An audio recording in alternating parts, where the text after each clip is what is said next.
everyone! Good morning! So today is November 6. November 6 na karon guys. So medyo matagal-tagal na din ako hindi nagvi-video guys dahil ang aking YouTube channel is na restricted. So yan. So di ko alam kung paano siya maano kasi yung nakalagay doon. So pwede na ako mag-reapply November 6. So ngayon. So sana naman is ma-okay, ma-approve ng aking channel dahil nawalan siya ng ads and then madami siyang reuse content. So yan, inaayos ko pa yung aking channel. So sana po Lord is ma-okay na yung aking channel. So today, nala ko i-share sa inyo. Meron ako i-share sa inyo guys. So meron na naglalako dito na McDonald's guys dito sa amin. So, di ko alam kung bakit nilalako na yung ano nila guys. Yung mga paninda sa sa McDonald's.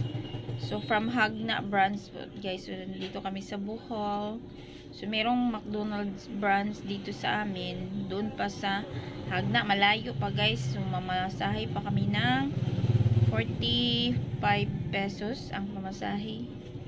So, ilan na isuroy-suroy na nila guys, nilalako na nila. So, siguro mga 3 times silang nagbebenta dito sa isang linggo. So meron akong binili guys. Ayan. Ito pa yung binili ko.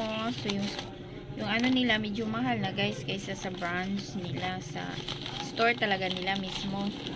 Yung ano nila, yung binili ko, yung sandwich burger nga ito guys. Ang flavor dito is chicken. So tag 69 na yung isa. 69 na yung burger nila kada isa. So 3 peraso lang yung binili ko. Yan, 1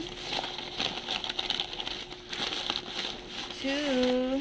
Ang isa kinain ko na guys. So yun lang. Mahal na yung ano nila pag nilalako nila. Siguro sa mismong store is 50 plus lang yung burger nila guys. So ayun lang. Nasi-share lang ako guys. So sana naman is suportahan nyo pa ang aking channel na ma-okay na ako ang channel guys. So yun lang. So, thank you for watching. So, nag-upload pa din ako kahit papano. So, nag-upload pa din ako kahit isang video para di talaga mawala yung aking channel, guys. So, yun lang. Nag-update lang ako dito. Thank you for watching. Bye.